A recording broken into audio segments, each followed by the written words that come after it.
আমাদের ভেজ ছিল, তো আমরা চিকেনের কোনো রকম আইটেমই নিতে পারিনি। তো একটা চকো মাফিন নিয়েছিলাম, সেটা তোমাদের লাস্ট দেখাচ্ছি। তো এটা পনির টিক্কা কিছু একটা রোল টোল ছিল, অতটা মনে পড়ছে না। দেন স্যান্ডউইচ ছিল একটা, এই স্যান্ডউইচটা তো মানে খেয়ে আমার রিয়াকশানটা পুরো দেখার মতো ছিল। আর আমার মা তো বারবার বলছে যে চকলেটের কোনো আইটেম নে, এইসব কিছু আইটেম নিস না। তো আমি তো ট্রাই করার সঙ্গে সঙ্গে আমি যা বুঝলাম, তো মেরা তো পয়সা বরবাদ হো গয়া জি। তো তারপর তো কিছু করার নেই, এটা আমি খেতে পারবো না। তো তাও সেকেন্ড বাইট নিলাম মায়ের ভয়ে। দেন এইটা ট্রাই করলাম, এটা পনির ভর্তি করে দেওয়া ছিল, আর এটা খেতেও আমার খুব ভালো লেগেছিলো। তো মায়ের রিয়াকশানটা তো দেখার মতো ছিল।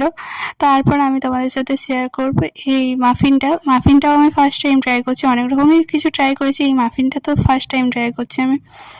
তো মাফিনটা খেয়ে যা বুঝলাম, সিরিয়াসলি মাফিন আর